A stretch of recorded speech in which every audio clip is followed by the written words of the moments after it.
fans, welcome back to your Leopard Sports Show. I'm Joe Blaze Bush, along with my co-host Jackson Van Winkle. Our basketball season is wrapping up, but our spring sports are on the rise, and we'll start competing next week.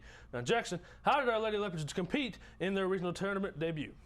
Well, Joe, our Lady Leopards faced Star City in the regional tournament yesterday and kept it close, but Star City took off in the fourth quarter as the final score was 63-32 in the Lady Dogs' favor. Our Lady Leopards had a very successful season under first-year head coach Eden Spears. A lot of help from underclassmen late, which brings a lot of hope for next season. Coach Spears is very proud of her girls and very proud to be a Leopard. Marshall came, and so I was out for a while, and it's hard. I know it was hard on the girls for me to not be there and to go from having me all summer and all preseason and the first couple of games and then leaving and being gone for 2 weeks and then coming back. I know that was tough on them, but they handled it great. Beat Costot again in the Nashville tournament while I was still out right before I came back. Lost two really, really close games in Oklahoma. Beat Center Point. So, I mean, they had a good run while I was out, but I know that was hard on them. And then pretty much when I came back, we hit the ground running. We were in the Nashville tournament. Then we had the Genoa tournament, and then conference season started. And we went into conference. We'd won all of our games but three. We ended up losing to Akron in the finals of the Nashville tournament, but had a good record overall and then started off hot in conference. Probably the highlight of our conference season so far has been our 2 games against Camden and then beating Magnolia at the end.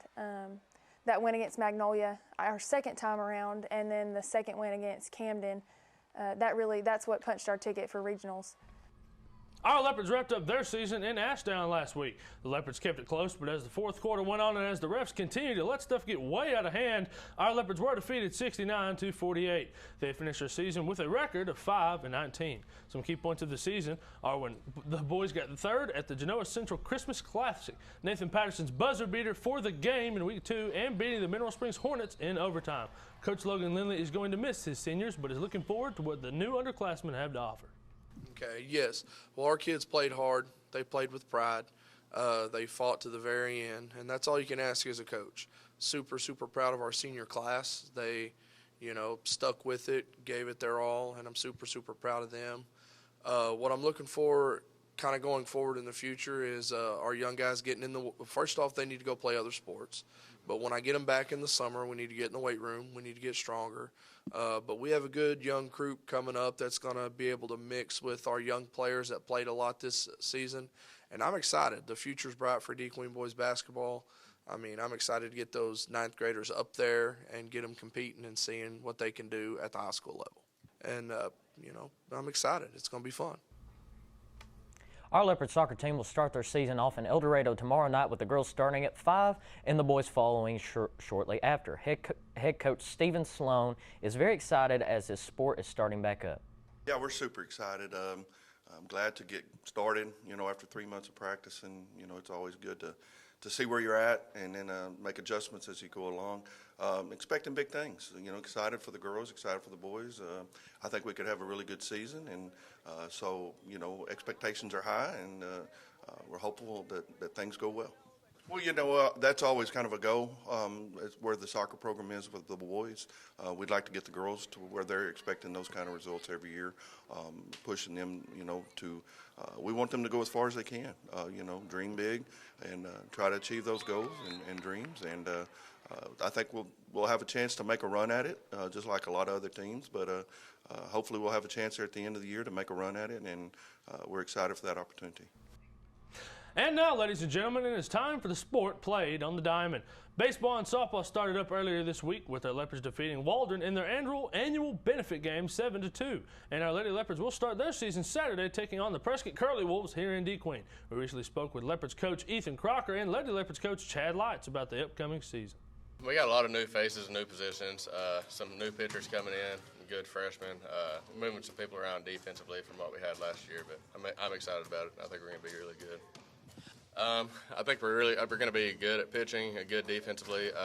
There's a lot of questions about hitting right now, making lineups, moving people around, but I think that comes with games and seeing what it takes to be productive as far as that bats go.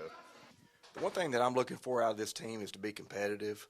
We're going to be young in some spots, but I think that we have enough ability that we can make the season competitive. Obviously, our goal is to make the regional tournament, and I really feel like we have a good chance to do that. This is a great place. I'm enjoying being back. I think that we're going to keep building on the tradition that was created before, but I'm really looking forward to it. That's all the Leopard sports we have for you this week. To close out the show this week, we will take a look back at our new Leopard head football coach, Richard Bell. Have a great weekend, everyone, and remember, it is always a great day to be a Leopard. My whole life has been a tradition around Leopard football. My grandpa played, my dad played, and they both played running back and linebacker, and then I played, and so it's just been, my whole life revolved around football and Dqtv football. Oh, this is an emotional one. I never had more fun in my entire life than watching Richard play ball, all the way through Pee Wee and junior high. But high school, Friday night was the culmination of every week. I had more fun every Friday night than I could possibly say. And I got to watch him play college ball, and that was wonderful. But to have him come back to DeQueen and to coach here for 16 years, and now to see him be head coach, and it's going to make me cry, and that Bo did this on purpose. I don't think I have ever been more proud of anyone in my entire life. We come off the field, and I'm sitting down on the sidelines, and Coach Bell just comes up in my face, starts screaming. The whole entire stands gets silent. Everyone's silent. Everybody's looking at us, and he's yelling at us for sitting down. And the best part of it was he was talking about how his linebackers don't sit down. I would say Coach Bell's a little more restrained than Richard Bell. They're both kind of crazy. They're both high-intensity guys. I still get chill bumps. Like even right now, talking about football, I get chill bumps. I love it. But in everything I do, as far as Richard Bell, it's as my wife would say, you take everything to extreme, which I do. I think what separates Coach Bell from everyone else is his integrity. And that's not something that you can teach. That's something that he was born with. And he also has this innate ability to always make the right choice. Even if that right choice is unpopular or difficult, that's the one he's always going to make. So the only thing I can say to him is thank you, because they've made the experience when I was a kid playing ball very memorable. And then now as a coach, they still turn out and support y'all and support these kids. And that's what it's all about at the end of the day, is 100% being there for the community and the kids.